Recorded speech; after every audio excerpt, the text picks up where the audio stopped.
Bismillahirrahmanirrahim. Assalamualaikum warahmatullahi wabarakatuh.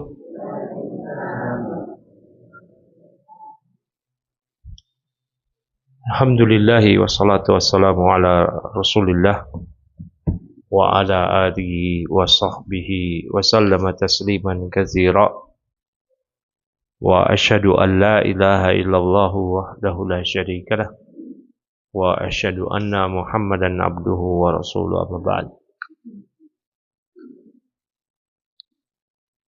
Ya, hadirin hadirat sekalian, a'azanallahu iyyakum. Pada pagi hari ini, di hari keberapa kita puasa Pak ya?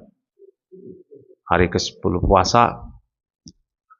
Ya, alhamdulillah Allah Subhanahu wa taala memberikan kita nikmat yang besar sekali, nikmat kesehatan, nikmat waktu luang. Nikmat sehat kita berpuasa, nikmat waktu luang kita bisa ngaji di sini.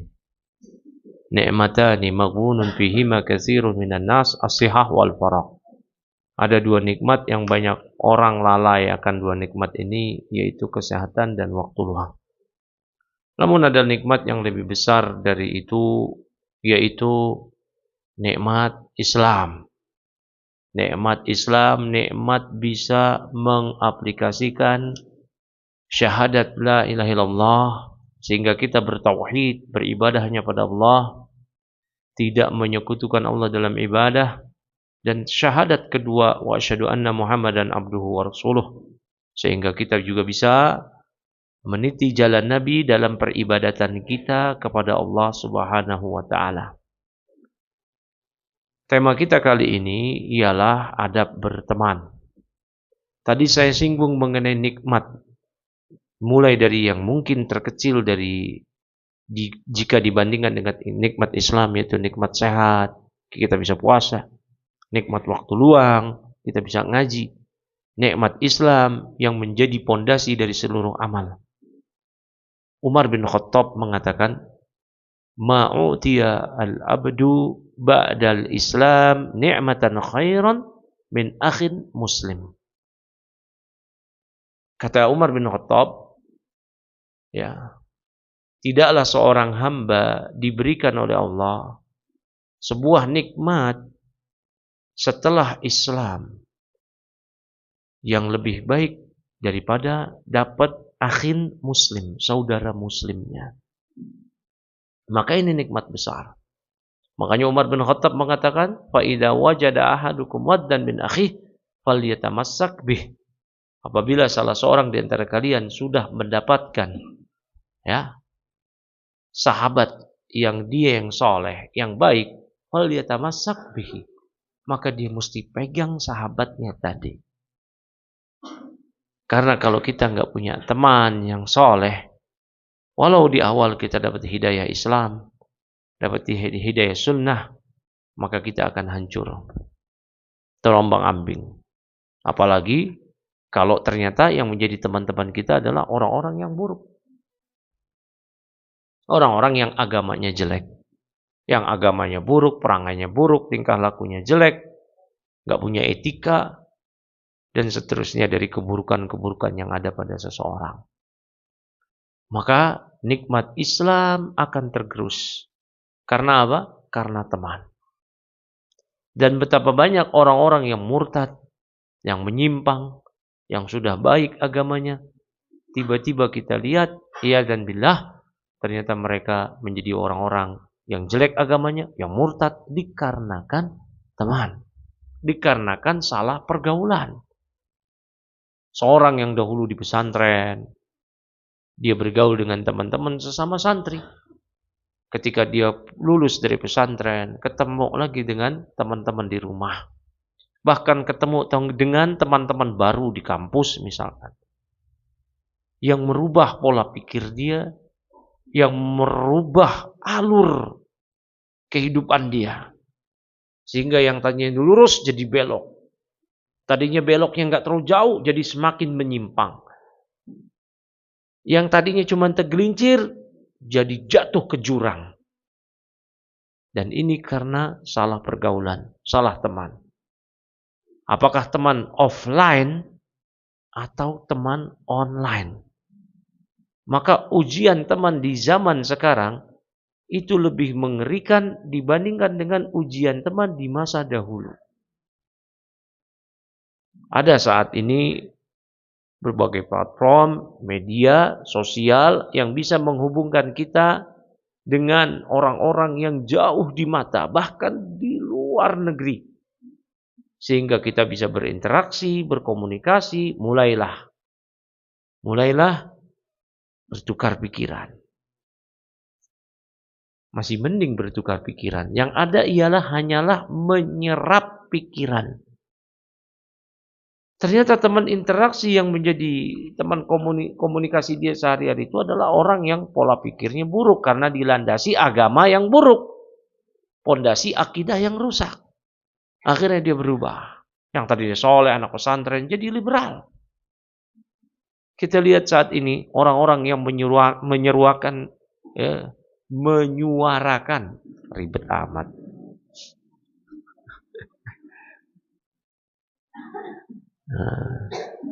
Puasa. Orang-orang yang menyuarakan liberalisme beragama, mereka adalah orang-orang pondok, orang-orang pondok pesantren. Ya, bahkan yang digadang-gadang sebagai bapak liberalisme nasional, yang dikenal dengan Cak Nur, ya, Nur Kholis Majid. Dia anak pesantren. Tapi ketika bergabung dengan aktivis kampus umum, bahkan dia bergabung di salah satu organisasi mahasiswa yang berbasis keislaman, HMI, Himpunan Mahasiswa Islam. Namun, ketika teman-temannya tersebut mengadopsi pemikiran-pemikiran barat, sekularisme, akhirnya dia pun juga terpengaruh. Sehingga memiliki gagasan-gagasan kufur. Gagasan-gagasan kufur. Akhirnya berubah menjadi bukan pejuang Islam, pejuang peruntuh Islam.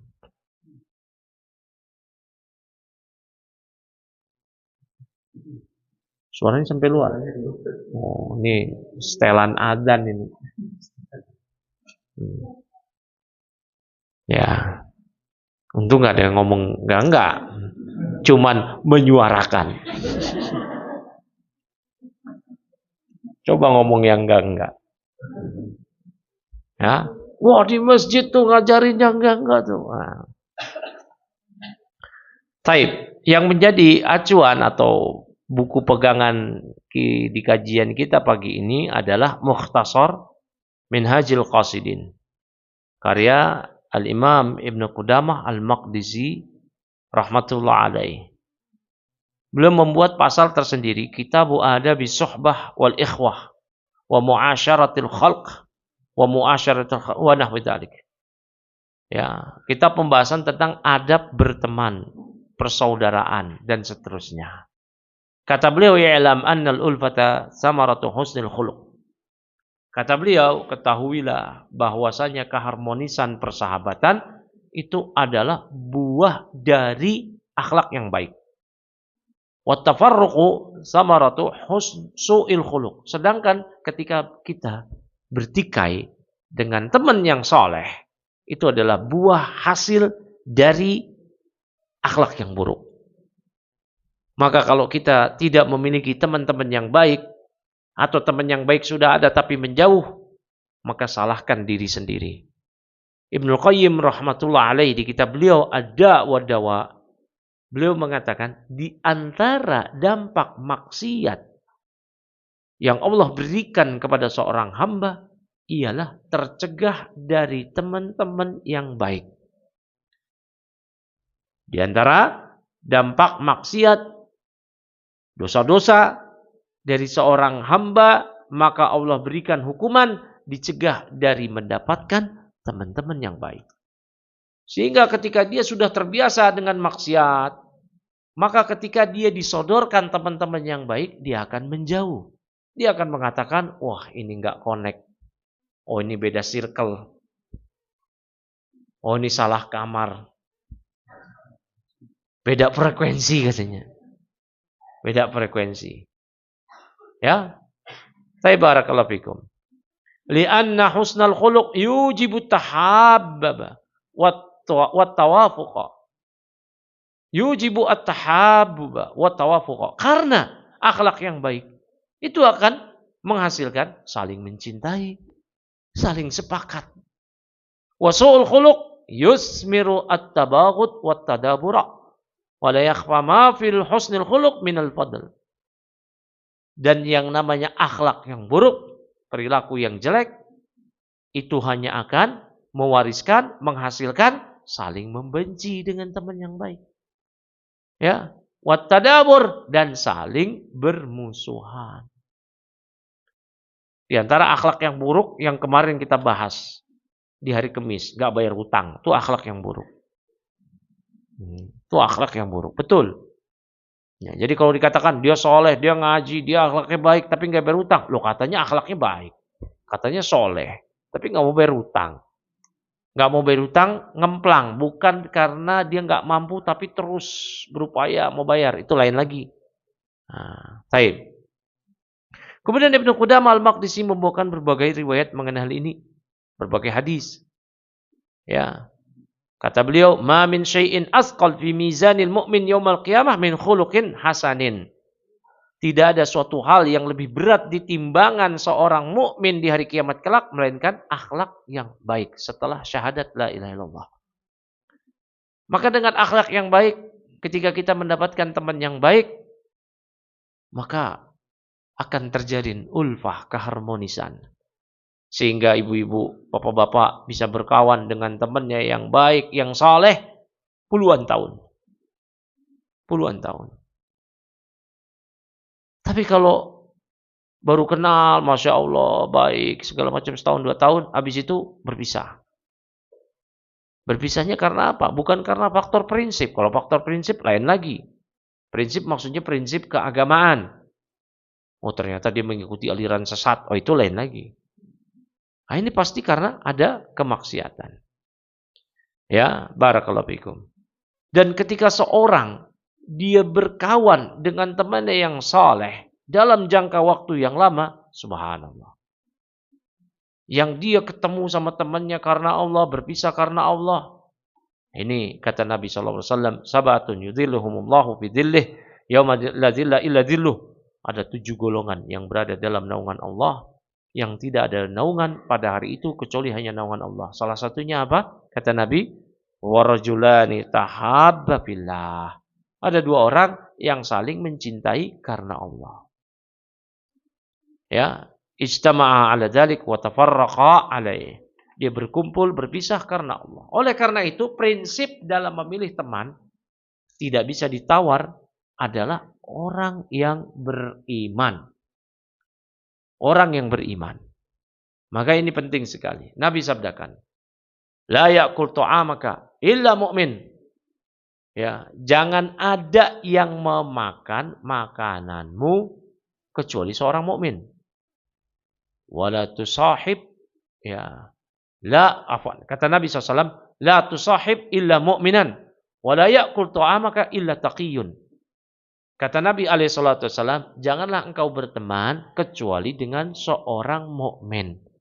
Ini penting, yang kita jadikan teman, sahabat, bestie. Nah.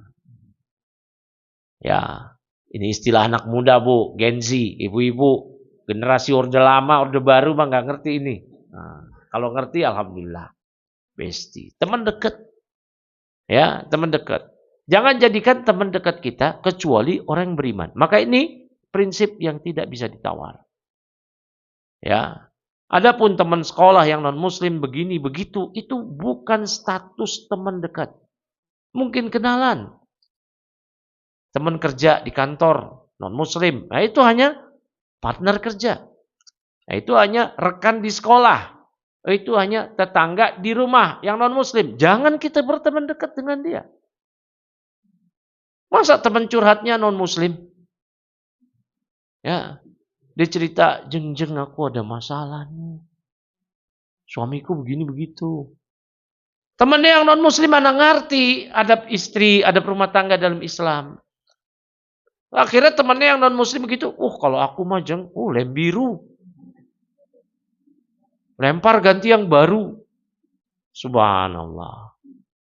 Ya, dia nggak ngerti. Makanya jangan jadikan teman kecuali orang yang beriman. Ini penting sekali. Makanya Al-Hasan Al-Basri mengatakan, istaksiru minal asdiqa'il mu'minin fa inna lahum syafa'atan yaumil qiyamati. Perbanyaklah teman-teman yang orang-orang beriman. Perbanyaklah teman-teman mukmin. Karena teman-teman yang mukmin, mereka bisa ngasih syafaat kepada kita di hari kiamat kelak. Ngasih syafaat. Ngasih pembelaan kepada kita. Dia akan membela kita di hadapan Allah di hari kiamat kelak. Makanya ini penting sekali. Allah wasiatkan kepada kita, ya ayyuhalladzina amanu ittaqullah wa kunu ma'as shadiqin. Wahai orang-orang beriman, bertakwalah kalian kepada Allah wa kunu ma'as shadiqin, dan tetaplah kalian bersama orang-orang yang soleh. Ini harga yang tidak bisa ditawar. Dahulu ada seseorang berada dalam lumpur hitam kehidupan. Agamanya tidak baik. Kemudian Allah berikan dia hidayah. Maka dia wajib hijrah dari pertemanan. Circle-nya sudah berbeda, frekuensinya sudah berbeda, kamarnya sudah berbeda. Bukan artinya dia meninggalkan teman-teman yang buruk dalam artian gak mau kenal lagi. Silakan. Dia kenal. Tapi dia masih menjalin hubungan untuk mempengaruhi. Bukan untuk kembali dipengaruhi. Bisa nggak dia mempengaruhi? Kalau dia merasa diri dia belum kuat iman, belum kuat ilmu, belum kuat wawasan, belum pengalaman dalam menghadapi teman-teman yang buruk, maka dia tunda dulu untuk kembali merangkul teman-temannya yang agamanya kurang baik, yang dulu dia berada di situ. Ini penting juga mengenai hal ini. Kita juga jangan menjadi sosok yang sangat eksklusif, nggak mau gaul sama selain teman pengajian. Jangan juga kayak begitu. Nanti akan diterangkan oleh Ibnu Qudamah Al-Maqdisi. Ya, Nabi sabdakan, al-mu'min alladhi yakhlitun nas wa yasbir ala adahum khairun minal mu'min alladhi la yakhlitun nas wa la yasbir ala adahum. Mukmin yang bergaul dengan masyarakat umum dan dia bisa sabar menghadapi keburukan mereka, itu lebih baik daripada mukmin yang enggak mau gaul.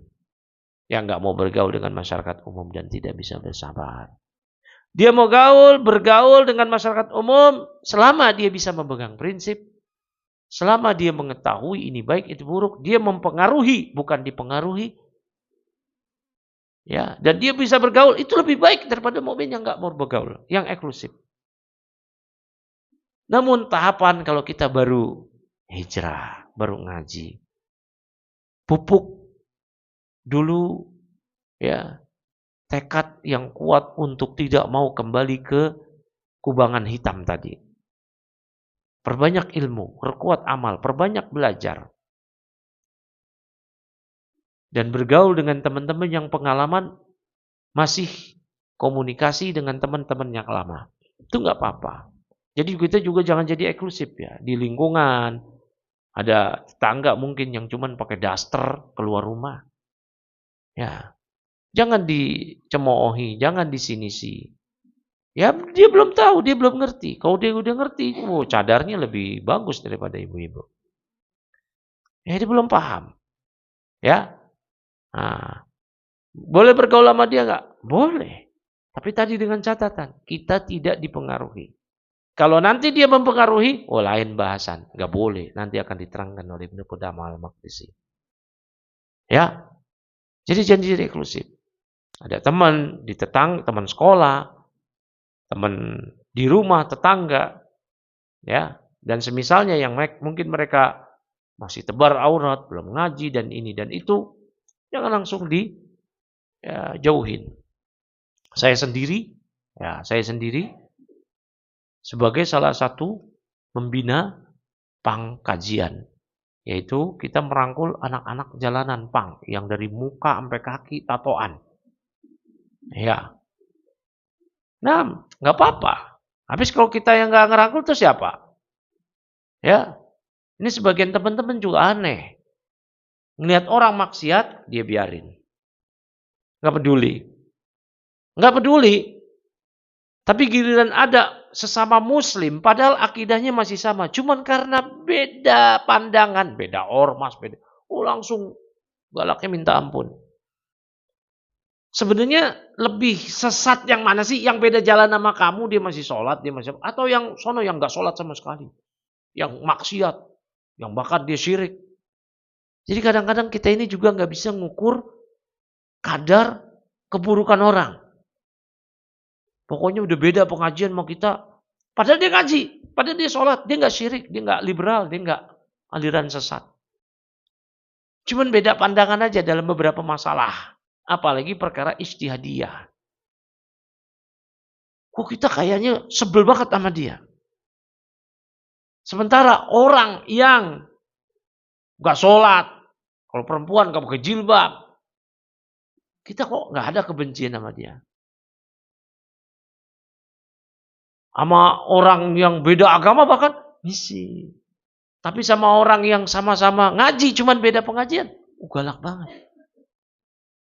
Sampai dibilangin hati-hati tuh sama dia. Loh. Dia udah sholat, dia udah bertauhid. Kok kita berhati-hati, hati-hati dari apa? Ada penyimpangan. Penyimpangannya di mana? Menyebabkan dia batal dari Islam atau enggak? Kadang-kadang kita kalau tanya gitu juga nggak ngerti. Batal nggak Islamnya? Apa pembatal Islam? Ya, Al-Haythami di kitabnya Al-Ilam bi Qawaidil Islam punya 400 pembatal keislaman. Yang diringkas oleh Syekh Muhammad bin Abdul Wahab di Nawaqidul Islam jadi 10 pembatal keislaman. Ada nggak satu dari 10 pembatal keislaman yang dia lakukan? Sehingga Anda hati-hati kepadanya. Ya nggak ada sih, saya juga nggak tahu itu 1 sampai 10. Nggak tahu juga. Atau yang menyebabkan dia jadi mubtadi ahli bid'ah yang disesatkan. Apa bid'ah yang dia lakukan dan dia tergolong sebagai gembongnya bukan? Nggak ngerti juga. Ini karena kita nggak ngerti al-wala wal bara dengan baik dan benar porsinya, kita nggak paham. Taunya ikut-ikutan aja. Ikut-ikutan ustadz ngomong gini, teman-teman pengajian ngomong gini, kita ikut tanpa cross check. Tanpa tabayun. Sekali lagi ya, kalaupun kita mesti berhati-hati, kita hati-hati dari orang kafir lah. Ngapain dari orang beriman? Kok mau orang beriman suudzon banget? Nah, semua orang kafir lah, non muslim. Orang beriman saudara kita semua. Bahkan mereka kita jadikan teman. Tadi kata Hasan al-Basri apa? Istaksiru minal asdiqa al-mu'minin fa inna lahum syafa'atan yaumal qiyamah. Perbanyaklah teman yang beriman. Karena mereka punya syafaat di hari kiamat kelak. Ya. Ya masalah beda warna ormas, beda warna pengajian. Yang penting Islamnya nggak batal, udah selesai. Jangan bikin ribet, jangan bikin jadi ruwet. Kembali lagi, teman-teman kita yang tadi, yang mungkin nggak baik agamanya, kita tidak tinggalkan secara mutlak. Kita tidak juga masih bergaul dengan dia secara mutlak. Berarti dirinci. Kalau kita bisa mempengaruhi, gaul sama mereka. Jangan tinggalin. Jangan tinggalin. Tapi kalau kita nggak bisa mempengaruhi mereka, nggak enakan karena kita nggak enakan, kita yang dipengaruhi, oh hati-hati. Jangan. Jangan demikian. Nanti nyesel. Teman dalam bahasa Arab namanya sohib. Bahkan udah jadi bahasa Indonesia juga tuh. Sohib. Sob. Wah, sohib. Orang Arab punya pepatah, as-sahib sahibun. As-sahib sahib.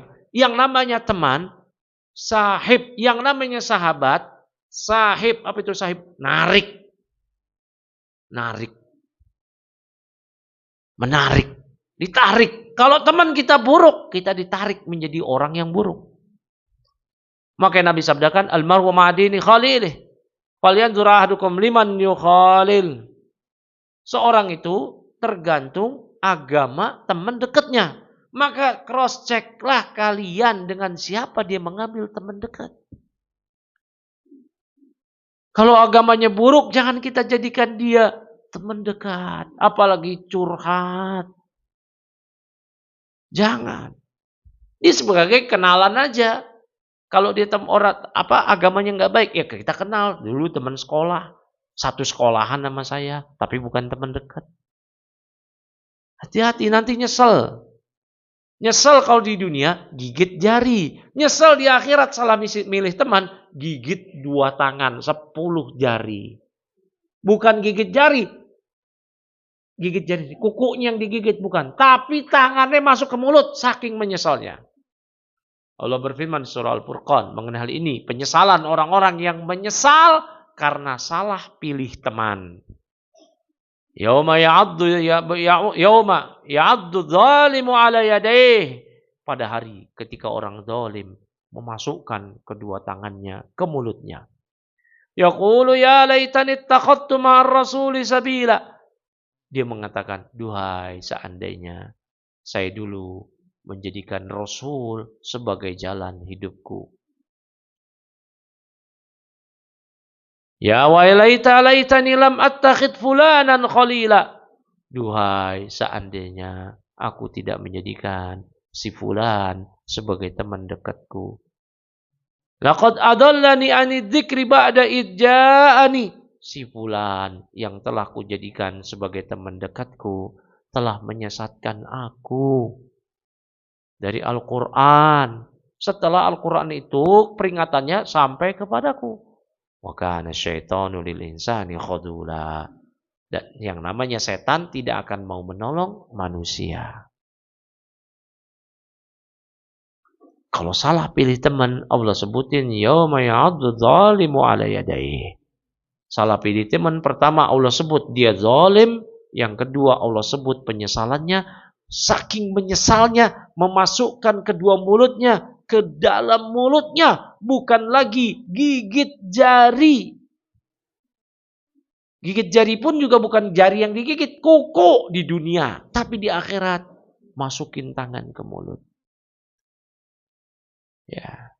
Dan nanti orang-orang yang berkawan dalam keburukan, persengkongolan keburukan di akhirat, selain dia menyesal, dia akan saling menyalahkan. Al-akhillau yawma idzin ba'duhum li ba'din adu illal muttaqin, kata Allah. Ya. Pertemanan yang tadi mereka itu teman-teman yang buruk tadi di akhirat, pada hari itu sebagian mereka akan menjadi musuh dari sebagian yang lain, saling musuhan. Kecuali orang-orang beriman, mereka nggak ada saling bermusuhan di akhirat. Mereka bahkan saling membela, memberikan syafaat. Memberikan syafaat. Maka prinsip yang pertama, pilih teman yang beriman. Ini tidak bisa ditawar. Ya, ini tidak bisa ditawar. Aneh kalau kita berteman sama orang kafir, itu ajaib itu. Terus malah kita jauh dari teman-teman orang yang beriman. Wah, ajaib. Jangan demikian. Ibnu Qudamah mengatakan, ya, i'lam anna man yuhibbu fillah yubghidu fillah fa innaka idza ahbabta insanan likaunihi muti'an lillah fa idza asa abghadtahu fillah li'anna man ahabba li sababin abghada liwujudi diddih. Kata Ibnu Qudamah Al-Maqdisi, ketahuilah sesungguhnya bahwa orang yang mencintai orang lain karena Allah, dia membenci orang lain karena Allah. Ini kan tali iman yang paling kuat ya.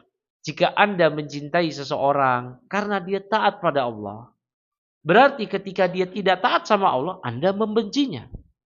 Ketika dia taat sama Allah, Anda mencintainya, menjadikan dia kawan. Karena Allah, ini sudah berpahala.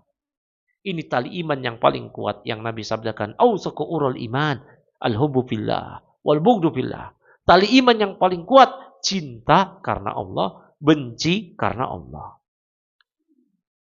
Jadi baru berteman aja, baru senang sama teman yang beriman aja. Oh, saya senang sama ini. Dia soleh banget, soleh banget. Itu kita sudah dapat pahala. Bahkan tanda keimannya yang paling kuat. Ketika dia melenceng, kita mulai nggak suka. Itu pun pahala. Tanda keimanan yang kuat. Ya. Li'anna man ahabba li sababin abghada liwujudid diddih. Karena orang yang menyukai orang lain karena ada sebab, sebabnya karena ketaatan. Dia taat sama Allah. Maka dia akan tidak suka kepada orang tersebut ketika ketaatannya sudah nggak ada. Jadi keliru kalau dikatakan berteman dengan dia dalam segala keadaan. Tidak. Mungkin dalam segala keadaan dari sisi keduniaan, susah, senang kita berteman. Tapi dalam segala keadaan, baik, buruk, oh enggak. Ketika dia taat, kita teman. Ketika dia maksiat, menyimpang, oh tunggu dulu. Ya, baik. Kemudian kata Ibnu Qudamah, ya, beliau mengatakan, wa'lam annal mukhalif li amrillah ala aqsam. Ketahuilah orang yang menyelisih perintah Allah itu ada 3 macam. Berarti ini yang nggak boleh jadiin teman. Yang pertama, orang kafir. Ayakuna kafiran. Ahaduhuma ayakuna kafiran. Orang kafir. Ya. Nah, orang kafir ini kan, yang namanya kafir kan, kalau dalam pembahasan ilmu fikih, ini sedikit aja, nggak usah dicatat, nggak apa-apa.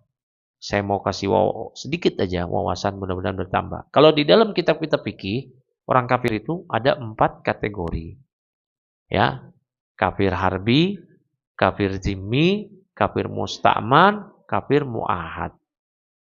Kafir harbi, kafir yang memerangi kaum muslimin, yang mencela kaum muslimin. Ini mereka adalah urutan pertama yang gak boleh jadiin teman. Aneh kalau berteman sama Netanyahu, Donald Trump. Waduh, ngapain berteman sama Netanyahu, Donald Trump? Waduh, pelukan lagi cipika-cipiki. Nah, gak bisa. Atau yang di bawah itu, yang selevel dengannya kafir harbi. Ya, orang-orang kafir yang memusuhi Islam, yang mencela Islam. Mereka ini, ya, kafir harbi yang pertama yang tidak boleh dijadikan teman. Mereka ini kalau dalam kitab-kitab fikih boleh dibunuh. Ya, dibunuh. Mereka ini. Yang kedua, kafir apa tadi? Zimmi. Kafir zimmi, kafir minoritas yang berada di mayoritas kaum muslimin. Mereka menetap permanen, tinggal terus di negeri kaum muslimin, mereka minoritas. Disebut zimmi. Zimmi. Nah, mereka ini dilindungi oleh pemerintah Islam. Tidak boleh diambil hartanya, tidak boleh dibunuh, bahkan ada ancaman kalau mereka dizolimi oleh kaum muslimin. Dengan syarat mereka membayar jizyah. 1 dinar per nyawa per tahun. 1 dinar sama dengan 4,25 gram emas. Kok bisa tahu ya? Tahulah. Dinar, ibu-ibu taunya gram-gram doang kan. Nah, ya, mereka bayar ke Baitul Mal pemerintah kaum muslimin 1 dinar per kepala setiap tahunnya. Ya. Yang kedua, syaratnya mereka tidak boleh menampilkan simbol-simbol agama mereka di tengah kaum muslimin. Enggak boleh pakai salib. Ya. Enggak boleh. Di depan kaum muslimin. Kalau syarat ini enggak terpenuhi, mereka bukan kafir zimmi. Mereka bukan kafir zimmi. Kayak non muslim di tengah kita sekarang. Yang jadi tetangga kita itu. Mereka zimmi bukan? Bukan. Makanya mereka bayar jizyah? Enggak. Bayar pajak. Lah kita juga bayar pajak. Masa kita muslim zimmi?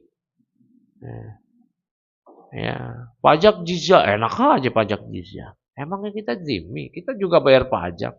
Banyakan kita jangan-jangan. Ya. Nah, yang ketiga, kafir.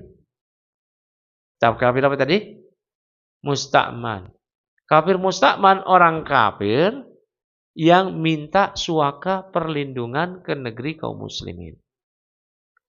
Minta suaka perlindungan ke kaum muslimin. Maka mereka dirindungi, jangan dibunuh. Allah berfirman, "Wa in ahadun minal musyrikin astajaraka fa'ajirhu hatta yasma'a kalam Allah." Ya, di surah At-Taubah. Jika salah seorang musyrik minta perlindungan, suaka perlindungan kepada engkau, wahai Nabi, maka lindungilah dia. Jangan ganggu, jangan bunuh, jangan ambil hartanya, hatta yasma'a kalam Allah, hingga dia mendengar kalam Allah. Dengar ayat Al-Quran dibaca, dengar dakwah. Yang terakhir, kafir mu'ahad. Kafir mu'ahad ialah kafir yang berkunjung ke negeri kaum muslimin ya untuk sementara waktu dengan tujuan berobat, bekerja, ya, wisata atau bertemu sanak familinya. Mereka tidak permanen tinggal. Kalau yang permanen tadi apa? Zimmi. Ya, zimmi. Nah, ya. Nah, kemudian kafir mu'ahad ini juga tidak boleh dibunuh dan diganggu. Nabi sabdakan, "Man qatala mu'ahadan lam yarih raihatal jannah." Siapa yang membunuh orang kafir mu'ahad, maka dia nggak bisa cium aroma surga. Dia nggak bisa cium aroma surga. Barakallahu fiik. Nah, dari 4 jenis orang kafir ini, kafir harbi lebih-lebih. Ini paling nggak bisa kita jadikan teman. Yang lain gimana? Sama juga nggak bisa. Nggak boleh mereka jadiin teman. Ya. Namun sebagai partner kerja mungkin, rekanan bisnis mungkin, tetangga di rumah mungkin, mereka jangan jadiin teman. Nggak boleh sesekali mereka jadi teman. Apalagi kita memberikan kecintaan kepada mereka. Nggak bisa. Bahkan itu sudah masuk pembahasan kitab-kitab akidah. Nggak boleh. Ya. Maka yang punya kenalan non-muslim, teman sekolah, tetangga, kemudian cukup dekat, mohon jaga jarak. Ya, jaga jarak dalam artian jangan jadikan dia teman dekat. Ya sudah cukup jadi kenalan aja. Say hello. Nggak perlu pakai salam ya. Hah? Orang tua, mertua. Nah, kalau orang tua tuh ada pembahasan khusus. Ya. Orang tua yang non-muslim, kita tetap berbuat baik. Tetap berbuat baik kepada mereka berdasarkan hadis Abu Hurairah, ya, tetap berbuat baik. Yaitu tetap berbuat baik tapi jangan mentaati keinginan mereka. Ya udah tetap berbuat baik aja. Kalau mereka mau ke gereja dianterin enggak boleh. Enggak boleh. Ya, enggak boleh. Jangan anterin mereka ke gereja. Mereka Natalan datang boleh enggak? Enggak. Ya. Baik. Enggak. Pokoknya yang di situ ada nyambung dengan keagamaan mereka, lah, tidak. Ya. Berbuat baik ya kita sebagai anak aja. Ketika dia sakit, dirawat. Ya. Barakallahu fiik. Ini. Nah, yang kedua, yang jangan dijadikan teman adalah ahli bid'ah. Nah, ahli bid'ah ini, ngerti nggak kita ahli bid'ah? Dikit-dikit bid'ah. Bentang-bentang tahu hadis, kullu bid'atin dolalah, kullu dolalatin binar. Setiap bid'ah adalah sesat. Ibnu Taimiyah mengatakan bahwa perkara ya penyimpangan yang dianggap sebagai bid'ah adalah bid'ah akidah, bid'ah masalah takdir, qadariyah, pengingkar takdir, Mu'tazilah, Murji'ah, Khawarij, Syiah Rafidhah. Nah itu. Ya. Nah itu mungkin. Kalau ada temennya yang nggak ngerti berbagai ritual di masyarakat yang itu mungkin tidak disunnahkan atau dicontohkan oleh Nabi, dia ikut-ikutan, nggak tahu. Dia jangan digolongkan sebagai ahli bid'ah. Ya, jangan. Dia nggak ngerti. Dia bukan dai-nya, bukan yang menyeru, bukan yang ngajak. Apalagi perkara-perkara yang dia lakukan yang menyelisihi syariat, itu bid'ah amaliyah yang tidak digolongkan oleh para ulama semisal Syekhul Islam Ibnu Taimiyah sebagai bid'ah yang pelakunya dicap sebagai ahli bid'ah. Ya. Nah, jadi jangan langsung divonis teman-temannya yang beda pengajian ahli bid'ah. Waduh, bahaya ini. Ntar ahli bid'ah semua. Dia aja yang selamat sendiri sama kelompoknya. Enggak, kita kaum muslimin. Ya, kecuali kalau udah nyimpangnya parah, menyimpang mengingkari takdir, jadi Rafidhah Syiah, ya. Dia jadi Murji'ah. Ini jangan-jangan ibu-ibu nggak tahu nih apa Murji'ah, apa ini. Nah itu kan, nah itu aja nggak tahu. Nah, namun kita gampang tuh vonis orang lain ahli bid'ah, ahli bid'ah. Nah, itu kita aja nggak ngerti itu. Nah, itu makanya hati-hati. Kalau menyebut orang lain ahli bid'ah, berarti dia bukan ahli sunnah. Kata Imam Ahmad, ikhrajun nas minas sunnah syadidun. Mengeluarkan orang lain dari barisan sunnah, itu perkara berat. Ya, memecat orang lain dari barisan sunnah. Ya udahlah. Sekarang ini semuanya mengklaim sebagai di atas sunnah. Yang kaum tradisionalis, aswaja, ahlussunnah wal jamaah. Yang ngaji sebelah sono, ini kita sunni, ahlus sunnah. Ustadz kita aja ustadz sunnah. Semua mengklaim sunnah. Ya, semua mengklaim sunnah. Tapi kita belajar nggak buku-buku, kitab-kitab akidah ahlus sunnah sehingga kita tahu, oh ini dianggap sebagai ahlus sunnah. Nggak tahu juga. Nah kalau nggak tahu juga berarti ini kita orang awam. Kita orang awam, udah kita belajar dulu. Ya, kita belajar dulu. Belajar itu yang benar, tadarruj. Dari yang ringan, pertengahan, lanjutan, terus begitu. Jangan loncat. Makanan anak kuliahan dimakan anak umur balita mati nanti. Ya. Anak balita, anak bayi, ya makannya promina. Oh, langsung makan. Waduh. Nasi goreng gila. Wah. Kan ada tuh nasi goreng gila, namanya begitu. Makan nasi goreng gila, wah error. Ya. Ya. Ya dia memang porsinya promina. ASI. Udah jangan dikasih jajanan yang viral-viral. Nah. Ya, keselak entar, lambungnya nggak cukup. Ya, daya tahan tubuhnya nggak bisa, malah sakit. Nah, begitulah perumpamaan kita mau belajar, kita masih tertatih-tatih, belajarnya udah yang nguar-nguarin orang, mecat-mecat orang, nyesat-nyesatin orang, waduh. Nah, baik. Memang menyesatkan orang lain nggak boleh. Boleh kalau orang itu sesat, ya mesti disesatin. Masa nggak bisa kita sesatin? Allah Rasulnya yang menyatakan orang itu sesat dengan nas-nas Al-Quran hadis. Ya, tapi kita tahu nggak itu betul-betul kesesatan atau bukan? Nah, ini ya. Taib, barakallahu fikum. Nah, yang ketiga yang jangan kita jadikan sebagai orang yang orang teman, kata Ibnu Qudamah, al-asi bi fi'lihi la bi'tiqadihi.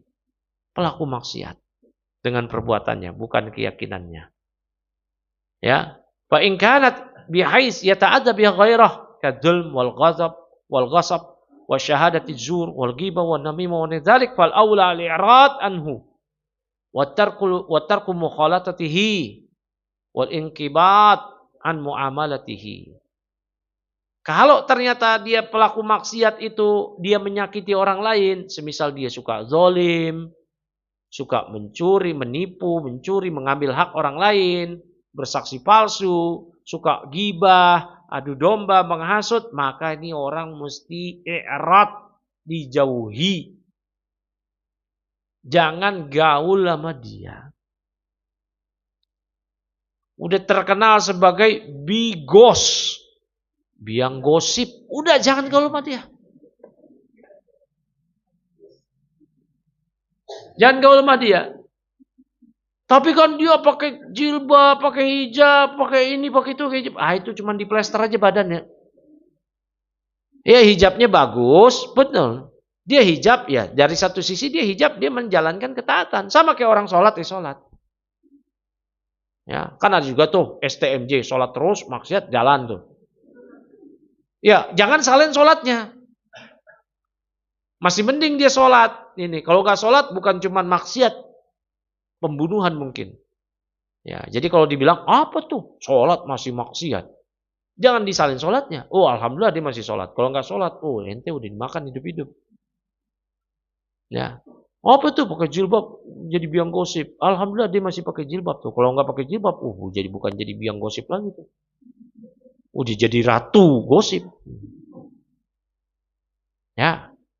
Nah, jangan berteman sama orang bigos, biang gosip. Ya.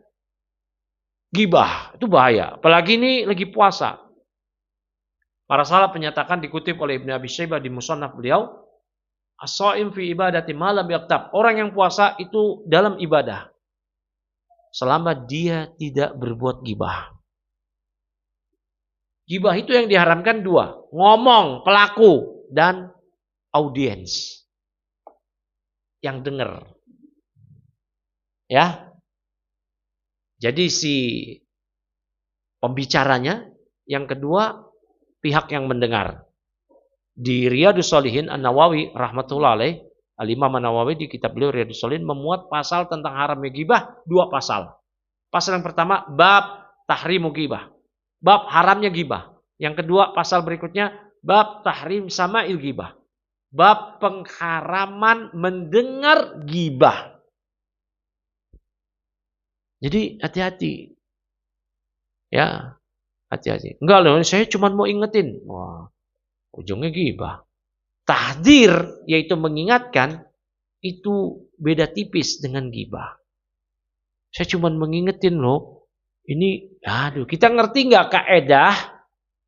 Kapan sih menyebutkan keburukan orang lain itu tidak tergolong gibah? An-Nawawi punya kaedahnya itu. Al-qadu laisa bi ghibatin fi sitatin mutadzallimin wa muhadzirin wa mustabtin wa mujahiran fisqan wa man talabal i'anata fi izalatil munkari. Hafalin itu. Mencela orang lain itu tidak termasuk gibah. Ya, pertama ini orang yang minta fatwa. Minta fatwa itu enggak gibah. Dia datang ke ustadz. Ustadz, suami saya kalau begini ngasih uang segini-gini kurang. Boleh enggak saya ini protes? Itu dia minta fatwa. Kalau dia niatnya minta fatwa, semisal Hindun minta fatwa kepada Nabi wa Rasulullah, sesungguhnya suaminya Abu Sufyan ya, ngasih duitnya, belanjanya kurang. Boleh enggak saya ngambil dari dompetnya diam-diam? Kurang buat kebutuhan. Kata Nabi, boleh. Dia niatnya apa? Memang cari jawabannya gimana. Bukan mau nyebutin keburukan suaminya. Ya, jangan, hati-hati. Apalagi gibah kepada orang yang suaminya sendiri. Punya masalah dikit, curhat ke medsos. Suaminya begini begitu. Suaminya begini begitu. La haula. Dibaca sama orang-orang. Wah, suami gitu. Wah, sabar ya mbak, sabar ya mbak. Ya habis itu posting baean, udah makan bareng. Gak malu apa? Gak malu.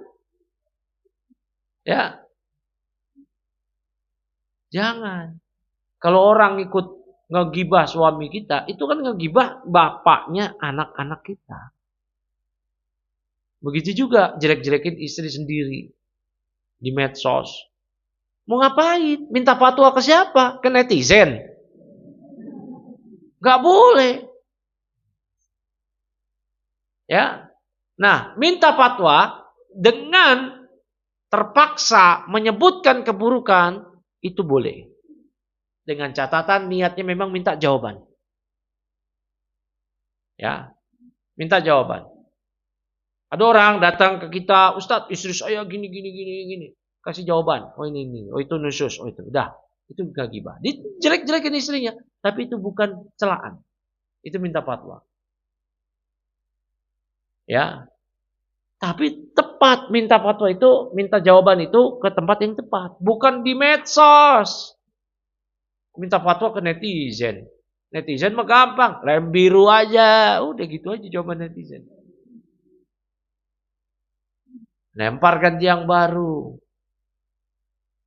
Upgrade mbak gitu. Upgrade. Di-upgrade aja lakinya mbak. Bang handphone. Di-upgrade. Ya. Nah, itu enggak termasuk celaan. Wa muhadzirin, orang yang memberikan peringatan. Hati-hati sama dia. Dia menyimpang. Aliran sesat. Dia pengikut LDII.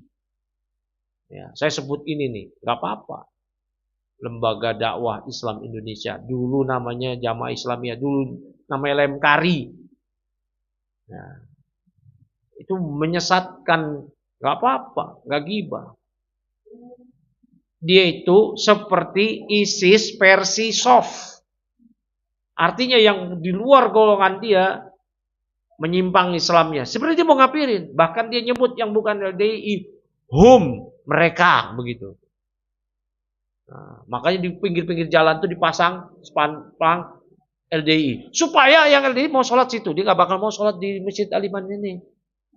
Imamnya Pak Edi mana mau dia. Gak mau. Kalau mereka ada di pabrik-pabrik Jumatan, mereka sendiri panggil temannya yang kira-kira berapa orang, bikin Jumatan sendiri. Ya. Atau keluar pabrik, cari masjid yang ada LDI-nya. Kalau dulu mereka ekstrim, kalau kita masuk kita dipel lantai yang kita injak karena najis. Kalau sekarang mereka udah pura-pura nggak dipel di depan kita, di belakang kita dipel juga. Karena kita dianggap najis, itu nggak berubah. Ya. Nah, saya sebutin LDI itu sesat menyesatkan.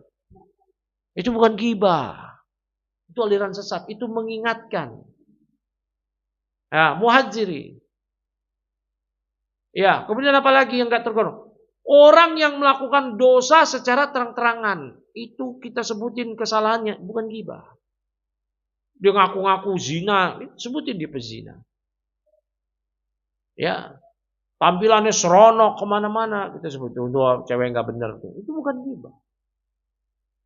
Ya, nah dia mabuk, sengaja kita sebutin dia mabuk itu bukan ghibah. Ya. Dia cerita-cerita ke orang, saya dulu pernah zina. Ngapain cerita pernah zina ke orang lain?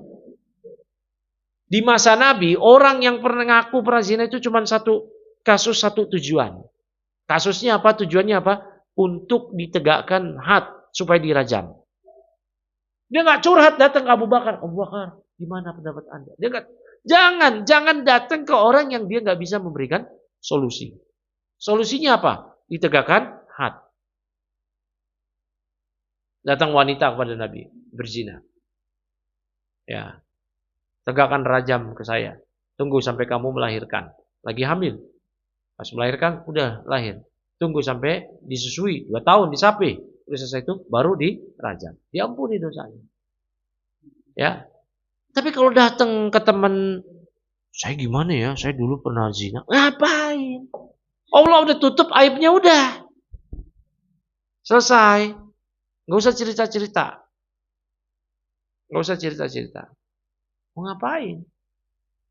Nggak ada solusi. Yang ada jadi tahu. Kartunya. Ternyata ya. Jadi pegangan kartu as. Awas macam-macam. Ya. Dan ini orang yang tergolong membuka aib. Membuka aib. Nah, orang yang buka aibnya atau menampakkan dosanya kepada kita, itu ketika kita sebutkan keburukannya, itu bukan ghibah. Orang yang hendak minta pertolongan, itu juga bukan ghibah. Kita datang ke Pak RT, ke Pak Polisi. Tolong dong, ini dia jahat. Mana ada polisi bilang, ghibah ente.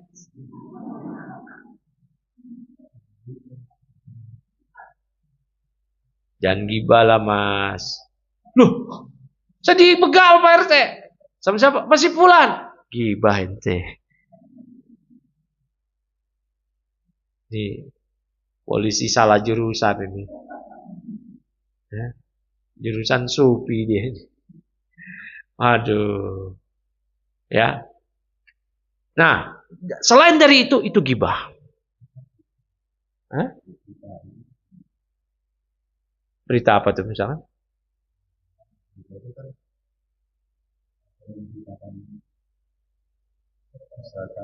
Oh, kejelekan orang. Ya, nggak bermanfaat buat kita ya. Iya, oh itu menteri Fulan, gubernur Fulan, selingkuh. Manfaatnya buat kita apa ya? Nah, Nabi sabdakan dalam hadis Sunan Tirmizi, min husnil Islam min mar'i tarkuhu ma la ya'ni. Di antara baiknya keislaman seseorang meninggalkan yang tidak bermanfaat untuk dia. Coba manfaatnya apa buat kita? Nggak ada. Bedakan kesalahan orang yang dia menyebarkan dengan yang dia simpen ketahuan. Kalau dia simpen ketahuan, yang dia malu jika disebarkan, dan berita itu tersebar, kita jangan jadi corong berikutnya. Jangan kita sambung lagi. Ente tahu gak? Apaan? Lu belum tahu? Wah, tinggal zaman. Loh, tinggalan zaman. Hah? Udah, itu nggak ada gunanya buat kita. Kalau itu udah tersebar, udah biarin aja orang yang nyebar, kita jangan. Dan kita jangan pernah nyinggung-nyinggung kayak begitu. Ya. Nyinggung-nyinggung kayak begitu. Udah, biarin aja udah. Udah itu udah nggak penting buat kita lah. Udah. Ini. Udah. Ya, kita biarin aja. Kita nggak tahu kebenarannya. Kita juga nggak dimintain. Kita juga nggak ditanya Bu di akhirat tentang dia. Di kubur aja kita ditanya tentang kita. Di akhirat kita ditanya tentang kita. Kita nggak ditanya tentang dosa dia. Ya. Nah sekarang yang jadi pertanyaan, dengan kita ikut-ikutan, itu potensi pahala atau potensi dosa? Coba. Hah? Potensi pahala atau potensi dosa?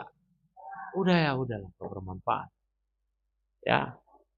Nah inilah yang membedakan alur kehidupan orang yang ngaji dengan yang nggak ngaji. Kalau orang yang ngaji, yang belajar alur kehidupannya, dia nggak mau ikut campur yang bukan urusannya, yang nggak ada penting buat dia dan agama dia.